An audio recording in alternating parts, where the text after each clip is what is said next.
नमस्कार दोस्तों, आपका अपना चैनल हिंदी जंक्शन पर स्वागत है। अगर आप नए हैं तो चैनल को सब्सक्राइब कर दें। आज हम आपके लिए सामान्य हिंदी का 10वां भाग लेकर उपस्थित हुए हैं, जो बार बार परीक्षाओं में पूछा जाता है। इस वीडियो में आपको 25 महत्वपूर्ण प्रश्न मिलेगा जो सभी परीक्षाओं में पूछा जाता है। तो चलिए आज के वीडियो को हम देखते हैं। आज का पहला प्रश्न है, राम की शक्ति पूजा किसका प्रसिद्ध कविता है? आपको बताना है राम की शक्ति पूजा किसका प्रसिद्ध कविता है। विकल्प ए है जयशंकर प्रसाद, विकल्प बी है सुमित्रानंद पंत, विकल्प सी है महादेवी वर्मा और विकल्प डी है सूर्यकांत त्रिपाठी निराला। इसका सही आंसर विकल्प डी हो जाएगा, सूर्यकांत त्रिपाठी निराला। ये बहुत सी प्रसिद्ध कविता है जो सूर्यकांत त्रिपाठी निराला के द्वारा लिखा गया है। चलिए नेक्स्ट प्रश्न देखते हैं। आज का दूसरा प्रश्न है, निबंध सम्राट के नाम से कौन जाने जाते हैं? निबंध सम्राट के नाम से कौन जाने जाते हैं? विकल्प ए है रामविलास शर्मा, विकल्प बी है डॉक्टर नागेंद्र, विकल्प सी है मुंशी प्रेमचंद, विकल्प डी है आचार्य रामचंद्र शुक्ल।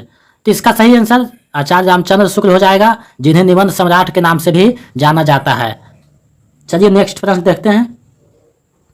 तीसरा प्रश्न है, मुंशी प्रेमचंद का प्रसिद्ध उपन्यास गोदान का प्रकाशन कब हुआ था? गोदान उपन्यास जो कृषक जीवन पर लिखा गया है उसका प्रकाशन कब हुआ था? विकल्प ए है 1930 ईस्वी में, विकल्प बी है 1936 ईस्वी में, विकल्प सी है 1934 ईस्वी में और विकल्प डी है 1933 ईस्वी में। इसका सही आंसर बी हो जाएगा, 1936 ईस्वी में गोदान का प्रकाशन हुआ था, जिसको कृषक जीवन का महाकाव्य भी कहा जाता है। ये बहुत ही प्रसिद्ध उपन्यास है। चलिए नेक्स्ट प्रश्न देखते हैं।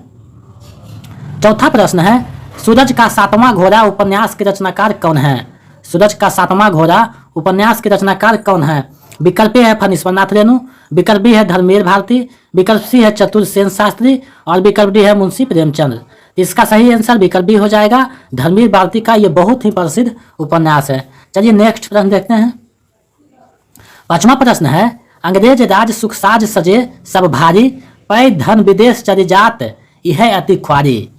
अंग्रेज राज सुख साज सजे सब भारी, पै धन विदेश चली जात यह अति ख्वारी किसका प्रसिद्ध पंक्ति है? विकल्प ए है भारतेंदु हरिश्चंद्र, विकल्प बी है सुमित्रानंद पंत, विकल्प सी है जयशंकर प्रसाद और विकल्प डी है रामचंद्र शुक्ल। इसका सही आंसर विकल्प ए हो जाएगा, भारतेंदु हरिश्चंद्र का है, जो भारत दुर्दशा नाटक से लिया गया है। चलिए नेक्स्ट प्रश्न देखते हैं। छठा प्रश्न है, जयशंकर प्रसाद का प्रसिद्ध नाटक चंद्रगुप्त का प्रकाशन कब हुआ था? जयशंकर प्रसाद का प्रसिद्ध नाटक चंद्रगुप्त का प्रकाशन कब हुआ था? विकल्प ए है 1928 ईस्वी में, विकल्प बी है 1929 में, विकल्प सी है 1930 में और विकल्प डी है 1931 में। तो इसका सही आंसर विकल्प डी हो जाएगा, 1931 ईस्वी में चंद्रगुप्त नाटक का प्रकाशन हुआ था। ये बहुत प्रसिद्ध नाटक है। चलिए नेक्स्ट प्रश्न देखते हैं। सातवां प्रश्न है, प्रसिद्ध व्यंग प्रेमचंद के फटे जूते के रचनाकार कौन है? आपको बताना है प्रेमचंद के फटे जूते जो व्यंग है उसके रचनाकार कौन है? विकल्प ए है हरिशंकर परसाई, विकल्प बी है बेढब बनारसी, विकल्प सी है जयशंकर प्रसाद और विकल्प डी है विष्णु प्रभाकर। इसका सही आंसर विकल्प ए हो जाएगा, हरिशंकर परसाई का ये बहुत प्रसिद्ध व्यंग है और हरिशंकर परसाई का नाम व्यंगकार के रूप में बहुत प्रतिष्ठा के साथ लिया जाता है। चलिए नेक्स्ट प्रश्न देखते हैं। आठवां प्रश्न है, तुलसीदास भक्ति काल के किस धारा के कवि हैं?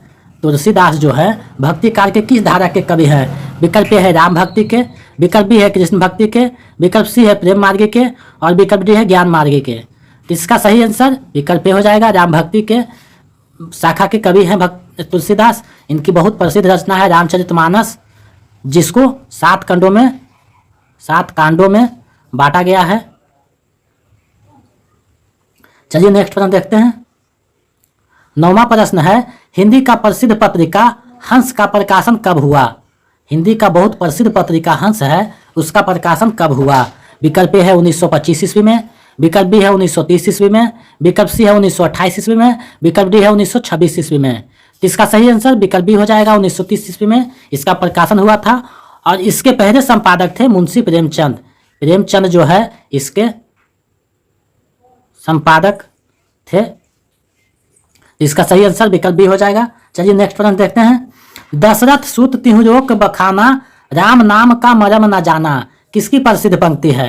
दशरथ सुत तिहु रोक बखाना, राम नाम का मरम न जाना। कहीं कहीं आना भी लिख देता है। तो ये पंक्ति जो है किसकी है आपको बताना है। विकल्प ए है तुलसीदास का, विकल्प बी है सूरदास का, विकल्प सी है कुंभनदास का और विकल्प डी है कबीरदास का। इसका सही आंसर विकल्प डी हो जाएगा। कबीरदास की ये पंक्ति है जो एक निर्गुणवादी कवि हैं। चलिए नेक्स्ट प्रश्न देखते हैं। आज का 11वां प्रश्न है, एक और द्रोणाचार्य किसका प्रसिद्ध नाटक है। एक और द्रोणाचार्य किसका प्रसिद्ध नाटक है।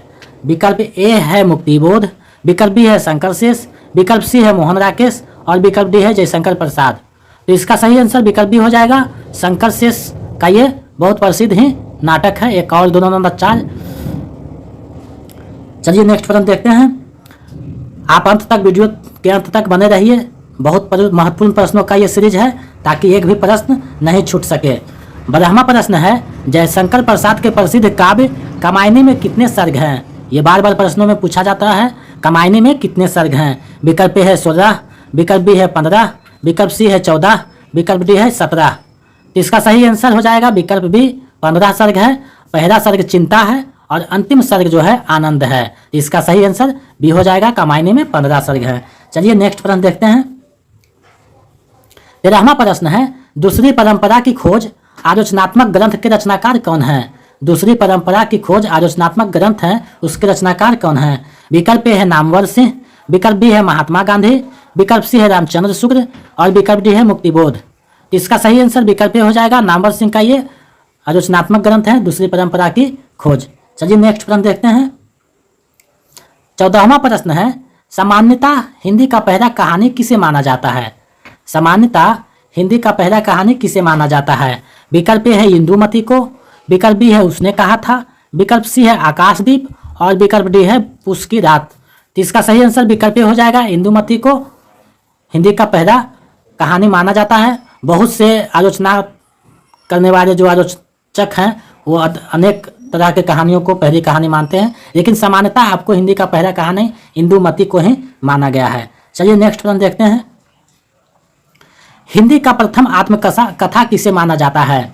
हिंदी का प्रथम आत्मकथा किसे माना जाता है। विकल्प ए है मणिकर्णिका को, विकल्प बी है नीर का निर्माण फिर, विकल्प सी है अर्धकथानक और विकल्प डी है मुर्दहिया। इसका सही आंसर विकल्प सी हो जाएगा। अर्धकथानक को जो है हिंदी का प्रथम आत्मकथा माना जाता है। इसके रचनाकार बनारसी दास थे।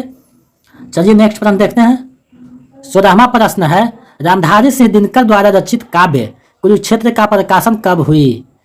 रामधारी सिंह दिनकर द्वारा रचित काव्य कुरुक्षेत्र का प्रकाशन कब हुआ था। विकल्प ए है 1940 में, विकल्प बी है 1942 में, विकल्प सी है 1945 में और विकल्प डी है 1946 में। इसका सही आंसर विकल्प डी हो जाएगा। 1946 में जो है 46 में रामधारी सिंह दिनकर की रचना कुरुक्षेत्र का प्रकाशन हुआ था। चलिए नेक्स्ट प्रश्न देखते हैं। 17वां प्रश्न है, कबीरदास के गुरु कौन थे। कबीरदास के गुरु कौन थे। विकल्प ए है माधवाचार्य, विकल्प बी है रामानंद, विकल्प सी है रैदास और विकल्प डी है रामानुजाचार्य। तो इसका सही आंसर विकल्प बी हो जाएगा। रामानंद जो है कबीरदास के गुरु हैं। चलिए नेक्स्ट प्रश्न देखते हैं। 18वां प्रश्न है, कबीरदास की भाषा को सधुकरी किसने कहा है। कबीरदास की भाषा को सधुकरी भाषा किसने कहा है। विकल्प ए है आचार्य रामचंद्र शुक्ल ने, विकल्प बी है डॉक्टर नगेंद्र ने, विकल्प सी है श्याम सुंदर दास ने और विकल्प डी है हजारी प्रसाद द्विवेदी ने। तो इसका सही आंसर हो जाएगा विकल्प ए रामचंद्र शुक्ल ने कबीर के भाषा को सधुकरी भाषा कहा है। चलिए नेक्स्ट प्रश्न देखते हैं। 19वां प्रश्न है, नवाब राय किस साहित्यकार का एक अन्य नाम भी है। नवाब राय किस साहित्यकार का एक अन्य नाम भी है। विकल्प ए है हजारी प्रसाद द्विवेदी, विकल्प बी है जयशंकर प्रसाद, विकल्प सी है नामवर सिंह और विकल्प डी है मुंशी प्रेमचंद। इसका सही आंसर मुंशी प्रेमचंद है, जिसे नवाब राय के नाम से भी जाना जाता है। चलिए नेक्स्ट प्रश्न देखते हैं। 20वां प्रश्न है, दुराई वारी किसका प्रसिद्ध कहानी है। दुराई वारी किसका प्रसिद्ध कहानी है। विकल्प ए है बैंक महिला, विकल्प बी है मेरे दुरागर्ग, विकल्प सी है मुंशी प्रेमचंद और विकल्प डी है कृष्णा सोबती। इसका सही आंसर विकल्प ए हो जाएगा बंग महिला, जिसे राजेंद्र भारा घोष भी कहा जाता है। चलिए नेक्स्ट प्रश्न देखते हैं। 21वां प्रश्न है, काव्य शास्त्र में औचित्य संप्रदाय के प्रवर्तक कौन है। काव्य शास्त्र में औचित्य संप्रदाय के प्रवर्तक कौन है। विकल्प ए है क्षेमेंद्र, विकल्प बी है मम्मट, विकल्प सी है वामन और विकल्प डी है कुंतक। तो इसका सही आंसर विकल्प ए हो जाएगा। क्षेमेंद्र जो है औचित्य संप्रदाय के प्रवर्तक हैं। चलिए नेक्स्ट प्रश्न देखते हैं। श्रद्धा और प्रेम के योग का नाम भक्ति है, यह कथन किसका है? श्रद्धा और प्रेम के योग का नाम भक्ति है, यह कथन किसका है? विकल्प ए है शिवपूजन सहाय का, विकल्प बी है हजारी प्रसाद द्विवेदी का, विकल्प सी है महावीर प्रसाद द्विवेदी का और विकल्प डी है आचार्य रामचंद्र शुक्र का। तो इसका सही आंसर विकल्प डी हो जाएगा, आचार्य रामचंद्र शुक्र का यह कथन है। चलिए नेक्स्ट प्रश्न देखते हैं। 23वां प्रश्न है, आधुनिक हिंदी के पितामह किसे कहा जाता है? आधुनिक हिंदी के पितामह किसे कहा जाता है? विकल्प ए है रामचंद्र शुक्र, विकल्प बी है महावीर प्रसाद द्विवेदी, विकल्प सी है भारतेंदु हरिश्चंद्र और विकल्प डी है बालकृष्ण भट्ट। इसका सही आंसर भारतेंदु हरिश्चंद्र हो जाएगा, विकल्प सी भारतेंदु हरिश्चंद्र जो है आधुनिक हिंदी के पितामह कहे जाते हैं। चलिए नेक्स्ट प्रश्न देखते हैं। 24वां प्रश्न है, प्रेमचंद्र की सभी कहानियों का संग्रह किसमें प्रकाशित किया गया है? संग्रह किसमें किया गया है? सभी कहानियों को संग्रह किसमें किया गया है? विकल्प ए है अनामिका में, विकल्प बी है यामा में, विकल्प सी है मानसरोवर में और विकल्प डी है चिंतामणि में। तो इसका सही आंसर विकल्प सी हो जाएगा, मानसरोवर में जो है प्रेमचंद के कहानियों का संग्रह है, जिसका 8 भाग में प्रकाशन किया गया है। मानसरोवर का 8 भाग है। चलिए नेक्स्ट प्रश्न देखते हैं और इस वीडियो के अंतिम 25वां प्रश्न है और इस वीडियो के अंतिम प्रश्न है, अनामिका किसका प्रसिद्ध काव्य संग्रह है? अनामिका किसका प्रसिद्ध काव्य संग्रह है? विकल्प ए है मैथिली शरण गुप्त, विकल्प बी है श्याम सुंदर दास, विकल्प सी है जयशंकर प्रसाद और विकल्प डी है महादेवी वर्मा। तो इसका सही आंसर हो जाएगा, यहाँ गलत लिखा गया, महादेवी वर्मा निरारक कर लीजिए, निरारा। तो इसका सही आंसर विकल्प डी हो जाएगा, निरारा जो है अनामिका जो है काव्य संग्रह इन्हीं का है, निरारा का। तो इसका सही आंसर डी हो जाएगा, निरारा। ये आप लोगों के क्वेश्चन है जिसका जवाब आप लोग कमेंट सेक्शन में दीजिएगा। रामचरितमानस को लिखने में कितना समय लगा? रामचरितमानस को लिखने में तुलसीदास को कितना समय लगा? इसका जवाब आप लोग कमेंट सेक्शन में दीजिएगा ताकि हम समझ सके कि आप लोग भी पढ़ाई कर रहे हैं। और अगर हमारे पिछले वीडियो देखना चाहते हैं तो डिस्क्रिप्शन में इसका लिंक दिया हुआ है, जो हमारे पुराने सभी वीडियो दिया हुआ है। और अगर आप नए हैं तो चैनल को सब्सक्राइब कर दें ताकि मैं इसी तरह महत्वपूर्ण प्रश्नों की श्रृंखला को लेकर आपके समक्ष उपस्थित होता रहूं। बहुत बहुत धन्यवाद।